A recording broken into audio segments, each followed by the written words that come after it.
Welcome, everyone. Today is Monday, April 13th, and it is the day after Easter. And I hope that this finds you having found a creative way to touch base with the loved ones in your life, and maybe even friends and neighbors, while also practicing social distancing. So it certainly was an interesting Easter, a little bit creative we had to get as well. So welcome, and we're happy to be with you today.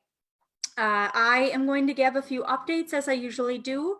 And then I have a guest today, Sarah Johnson from the YMCA. She is our mental health expert that we will have share some perspectives and help us reframe where we are currently with COVID-19. And I think that will be a really important tool for us to be able to maintain our mental wellness during this difficult time. So to start with, as usual, I give you some case numbers and updates. In the Wisconsin side to start with, today's numbers are that we have 3,428 positive cases in the state. That is up 87 from yesterday. And I have been watching this number over the weekend, and I have seen that when we last week were in the 180s or so, that it was climbing each day. Over the weekend, we're in the 120s, and now today at 87. This is a good sign. So I'm glad to see that those numbers are not as high as they were last week. So we'll hope that that continues. The negative case numbers at the state level, 36,769. That is up 853 from yesterday's numbers. The hospitalized cases in the state, 993. That is up 19 from yesterday and continues to be pretty stable at the 29% of positive cases are requiring hospitalization. The deaths in the state of Wisconsin are at currently 154, which is 154 more than we would like to see. It is 10 higher than yesterday. And when I look at the percentage of positive out of total cases, that is about 8.5%. And that compares to La Crosse County, where we have about 2.3% of our cases are positive. So we have no new cases today. Our last new case came in on Friday. We didn't have any on Saturday or Sunday either. We are currently at a total of 26 cases, and we have 1,106 negative test results. And again, that's 2.3% positive out of total tests that have been done for La Crosse County residents. We have one individual who is in the hospital. That person is not on a ventilator. And we do expect and hope that that person will be released from the hospital soon. And we have still 17 that have recovered from COVID-19. So we're really pleased with the numbers that we're seeing so far in La Crosse County. I would next like to talk a little bit about an article that I read over the weekend and have shared with some in our incident command team, as well as some of our community partners. It came out of the Houston Chronicle, and it talks about 5 phases with a pandemic like COVID-19. So the first phase really started in the end of January and went through late February and was called containment. The second phase is what we're in now, which we call mitigation, where we are working to slow the spread in our communities, whereas containment was to really reduce the virus from coming to our area at all. So we're working to slow the spread in our communities, and you know that that's conducted in a number of ways. A big one statewide is the Safer at Home order, and then of course locally we're working on making sure that we're educating and having individuals social distance, not going out and about unless it's required for essential travel, washing hands, not touching your face, and now wearing a face covering when out in public. So there are a number of ways that we're trying to reduce spread. Once we get past the peak of cases, we don't know yet when that will be, but once we get past that peak, we will then at some point be moving into a second containment phase.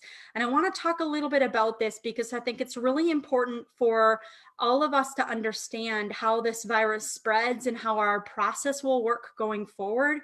I hear many individuals who are asking, okay, so when can we go back to life as normal?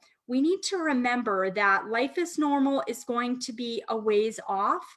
That doesn't mean we'll always be as strict as we currently are now with the stay-at-home order from the governor. But I think it's important to understand that when we begin to get additional lab testing capacity, and we're able to test more individuals and understand more who in our community hasn't required testing or hasn't been able to get testing because they haven't met the criteria for the testing capacity that has been stressed a little bit in this first part of the phase. Once we have that open up a bit more, then we'll begin to sort of open up how we operate again, both at the state and the national level, but we will need to remain very cautious and continue social distancing even after the safer at home order lifts, whenever that will be. We'll need to maintain the social distancing, perhaps also wearing the face coverings, definitely the washing of the hands and the not touching of the face.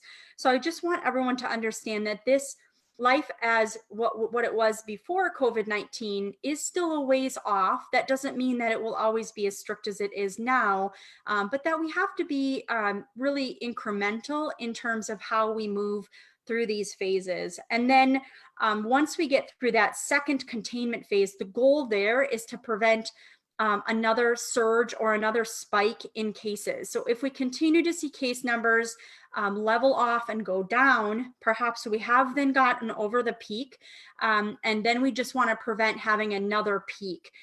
So that means that we have to we have to stay the course, we have to continue to do all of the things that we know are important and are definitely working to reduce the spread of the virus in our communities. And then down the road, we'll move into another phase, which will be when we get a vaccine and or a treatment protocol for COVID-19.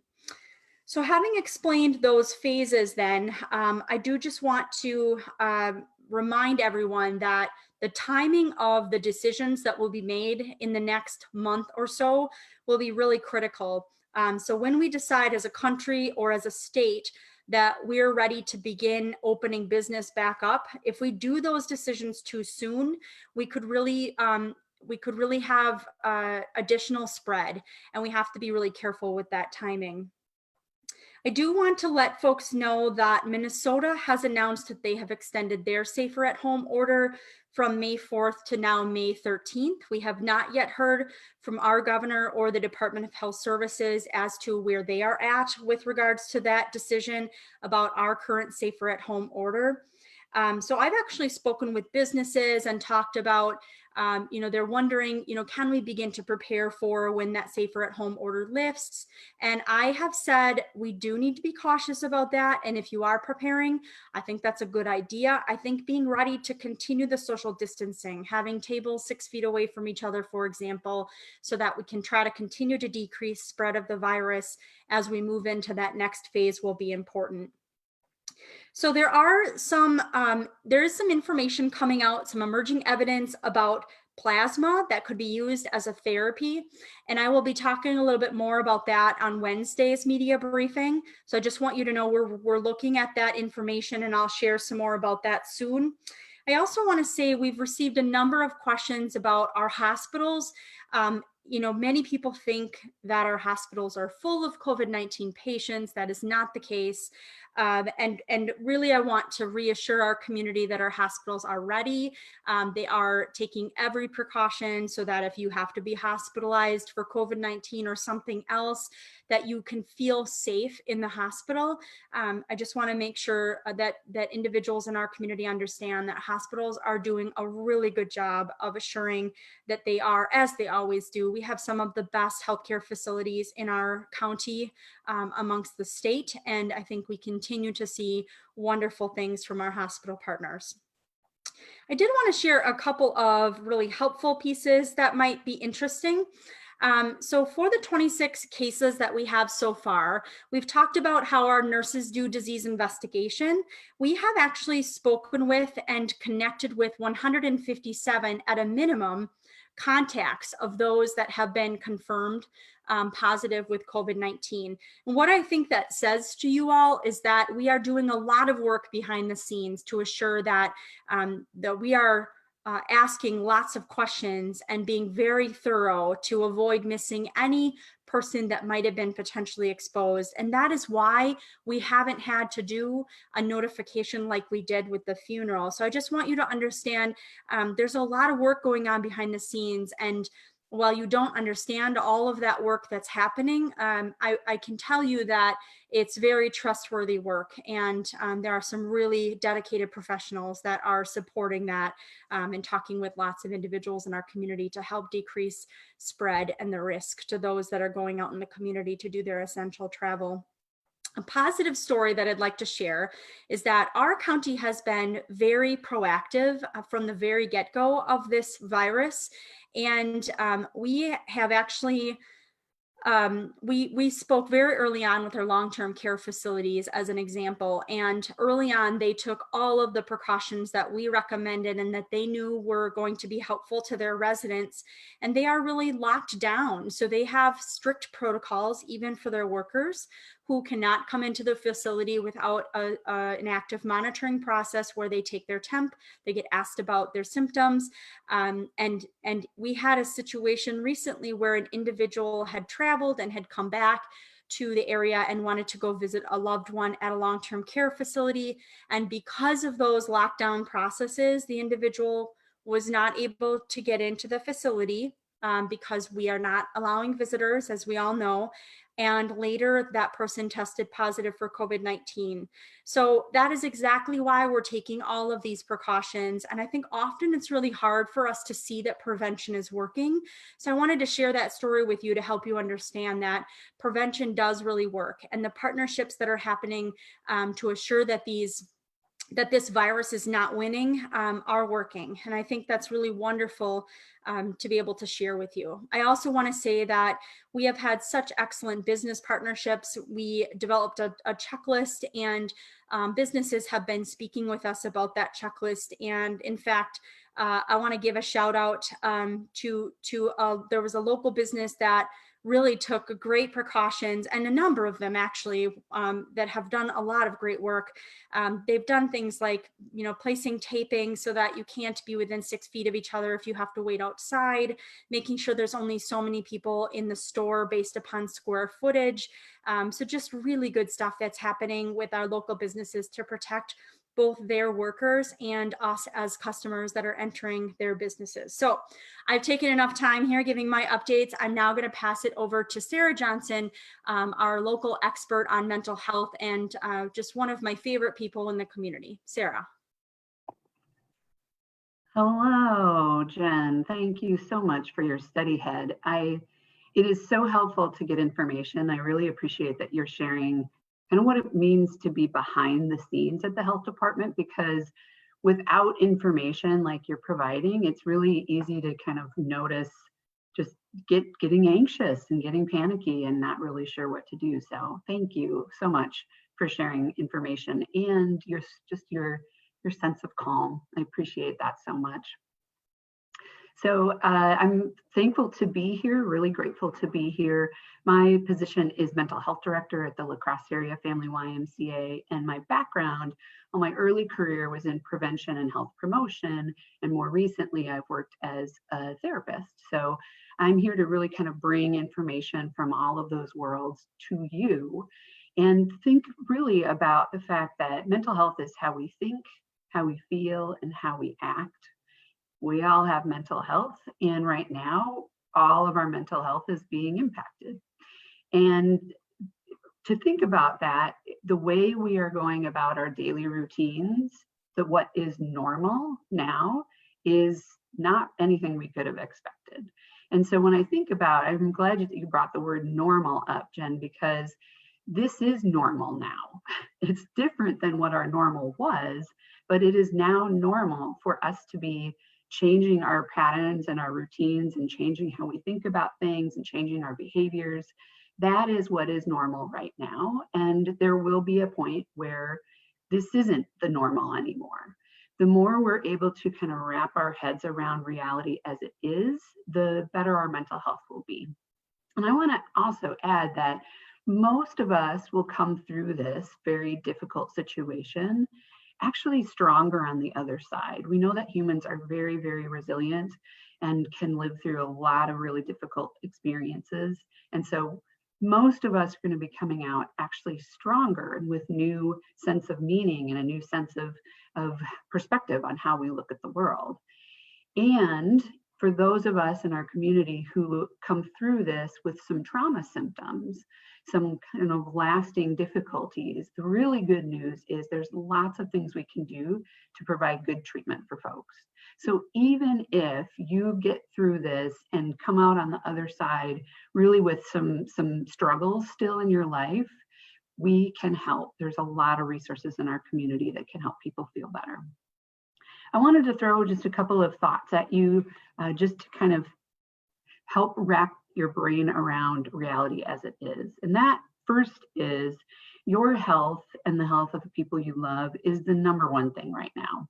And that's why we're staying at home, to keep each other healthy. And what we're doing is really a beautiful, bold act of compassion for one another. So keeping in mind, if you on your to-do list in your mind start getting overwhelmed with all of the things that you feel like you should be doing, most important, number one right now is your health and the health of the people you love. So doing all of the things that we know can help keep people healthy and safe, that's the most important thing for you to be doing right now. So if you are somebody who's also at home trying to work, I will remind you of this. We aren't all just working from home right now. We are at home keeping ourselves and other people safe during a crisis and trying to get some work done. So you may not be as productive as you typically are. You may find yourself having difficulty concentrating. The quality of your work might not be as good as it typically is, and that's okay, especially if you're a parent or caregiver also trying to take care of your children in the middle of this.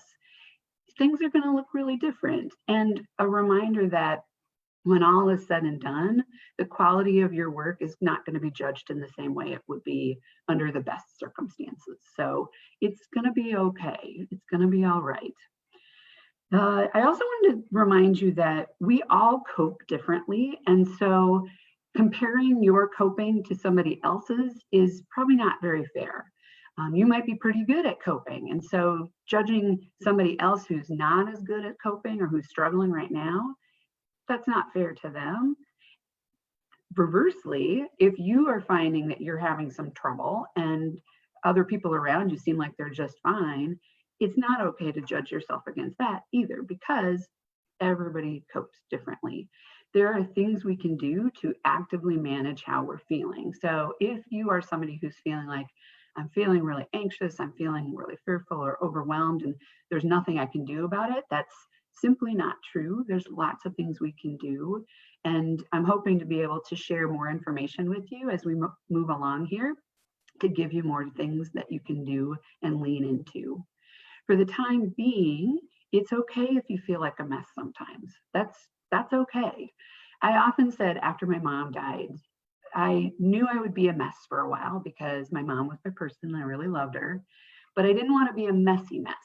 And what I mean by that was I was allowing myself the grace to be sad and to grieve. And quite honestly, we're grieving right now. Many of us are grieving the loss of freedoms that we're used to. Many of us are grieving loss of jobs or coworkers. So grieving is where we're at right now as a globe, as a planet. And so knowing that that's where we are and that's what our reality is makes it that much more important to do the things that help us sustain good mental health on good days. So eating right and drinking and moving your body, connecting with other people virtually like we're doing here, all of those things are going to make it so that you have a better foundation for the moments when you're feeling more like a mess.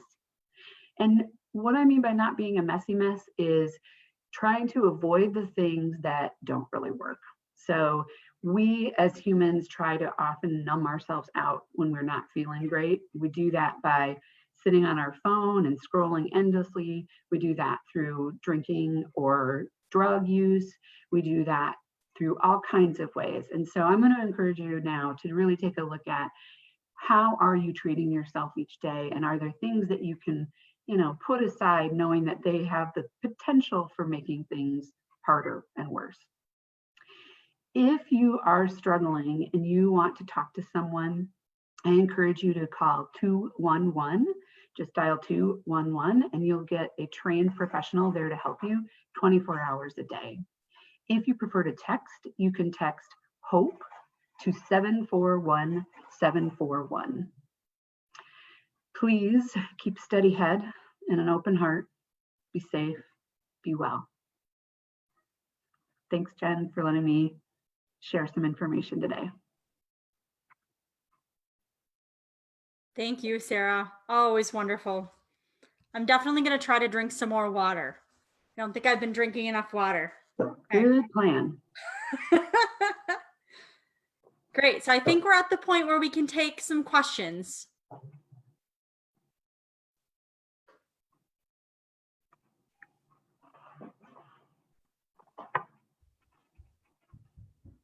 Questions here about masks. A lot of people are wondering if you can wash them or if there are some masks that can be washed and some that cannot be washed. So what information can you give us on masks and their reusability? Okay, so the question is about masks and reusability.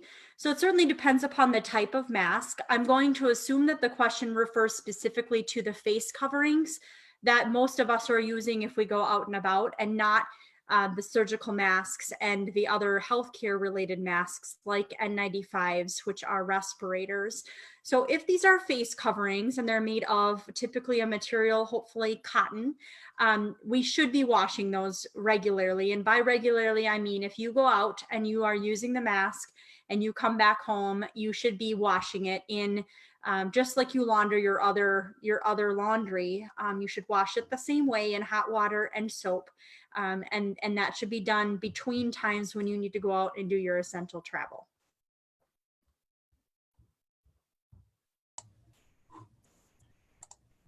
How are you doing today, Jen? I just had a quick question regarding those second containment phases. I guess with those phases, are those kind of set in stone compared to kind of how you planned this a few months ago, or is this kind of like an ever-changing plan where depending on how the situation turns out, will the phases just more or less kind of change as the storm kind of goes on? Yep. So thanks, Justin. The question is really about the phases. And I think this hasn't really changed, though people don't think like this generally. Maybe us in public health think like this generally, but the majority of you don't. Maybe I'm wrong about that. But I think maybe what's different is that we've called it a second containment phase. Again, if you think about this in terms of that bell curve and how cases begin and then they peak and then they start to drop off, that second containment phase, so it goes containment, mitigation, and then containment again. Don't be caught off guard by the terminology. It just means that when we see cases begin to decrease and we can identify, yep, we did hit the peak, which we can't say yet, but that will be coming in the next, I would say 3 to 4 weeks or so. Then when we move into that phase, we have to understand that we don't yet have a treatment. We don't yet have a wide open availability to get tested. We don't yet have a vaccine to help prevent us from getting sick. So that phase is sort of this phase where we have to be really careful about continuing to do all of these good practices that we've talked about. So don't get caught off guard by calling it a second containment phase. The purpose of that is to just make sure that we don't develop a second peak of cases or having that sort of turn in increasing cases again. We would like to see that continuation of decrease of cases, and we get that by continuing all of the same things that we've talked about with social distancing and hand washing and not touching our face. And all of those don't matter whether or not we have the stay-at-home order in place. So I do anticipate, as I've said before, that will be continued, maybe extended. We see other states doing that. But even if it isn't, it is not a pass to say, okay, it's all right for us to go about our normal business. We need to remain very vigilant in order to make all of this good work and sacrifice that we've done continue to pay off for us. Jen, this is Drew Kelly with WIZM. When we talk about getting back to normal, do you expect policy changes or people to kind of, and maybe add some new measures to make sure we're not as caught off guard if, God forbid, something like that happens again, or something like this happens again? So the question is, do we expect policymakers to make some changes or policies to avoid us from getting caught off guard? I think that's a tough question, Drew, to answer. I think we don't get to make those calls. Those calls get made by our state administration, including the governor. They get made by those that are in our national government, including the president and vice president. So I think that we in public health try to go off of evidence and science wherever possible. And so it is our message to help our residents be prepared for, no matter what they come out and say, that even if that says, hey, we're back to normal, that we know that normal is not the same as pre-COVID-19 normal. So I think that message is so important to understand. It's not what we want to hear. We want to hear that we can go back to normal, but we've made a lot of sacrifices so far, and we don't want to see that go to waste. We really want to be able to utilize all of that energy that we've got coming into this in a positive way to make sure that we can keep those case numbers coming down. And if we aren't vigilant, we will be moving about more like we did before COVID-19. We had lots of travelers within the state, outside of the state, and we will have that again if we don't maintain vigilance. And so I would say, no matter what our stakeholders say and policymakers at the national and state level, I would like to trust them to make good decisions based upon the information they have. But I would also say here, we need to remain vigilant. Jen, Travis from WXOW. With cases low, staying relatively low here in La Crosse County, how do we sort of compare here in La Crosse County to the rest of the state? And how are we doing so far with social distancing? Is this a direct result of social distancing? And are you proud of how we're doing so far with numbers staying relatively low? I love our media partners. You guys are great, I just have to say. So the question is, with case numbers low, what does that mean? Are we doing good with social distancing? I would say yes. It means that, and again, remember, we don't have case numbers that are low everywhere in our state. And so at the time at which the stay-at-home order came into place in our state was really critical. We do best with containment and preventing the spread of the virus by taking action before it is already here. So I think this is a very good sign that we only have 26 cases. I wish it was even lower, but I think it is a really important way to say our efforts have been working. Your efforts have been working. Those of you out there that are taking this seriously, that are doing all of the things we're asking you to do, it's not just to have control, it's to say, we think this is going to make a difference, and I think it is making a difference. I think we would see a much greater number of cases in our county and in our region if we had not taken those actions at the time that we did, and if we weren't doing a really good job with social distancing and staying at home. It doesn't mean we're 100% perfect, but I am really proud of this county and our residents and how we're doing. I really am. I think we are making a difference. And I think, we often have talked about this curve and how we want to see that curve, that not spike, not peak in a very sort of severe way. We want to see it low, and that's exactly what we have. So now is not the time to question if that is working or not. Now is the time to say, great job, everyone. You are doing a really good job, and you're keeping this curve low. And because of that, our hospitals are not overwhelmed. And because of that, we don't have a death yet in our county. So keep up the great work. I am really proud.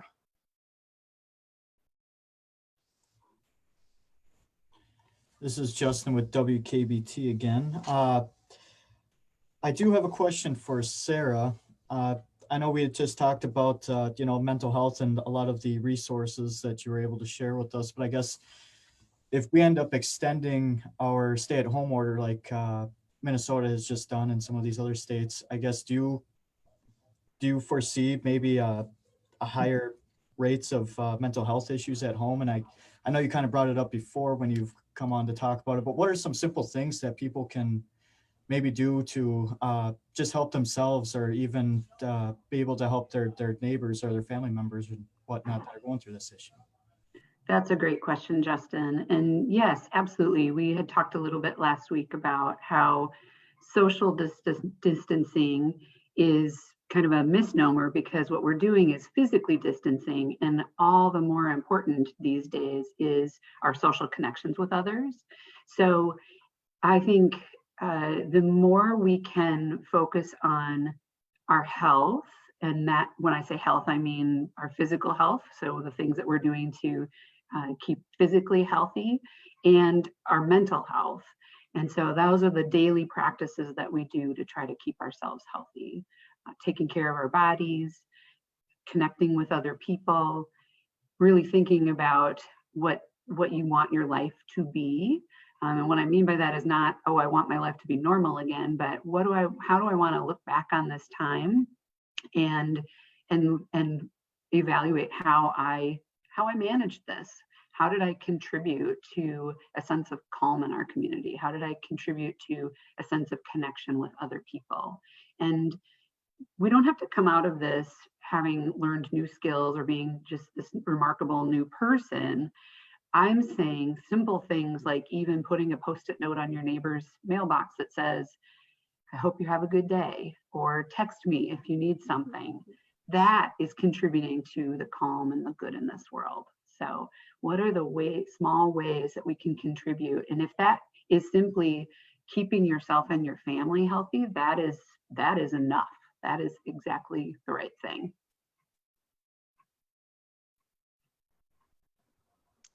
Does anyone else have any questions for Jen or Sarah?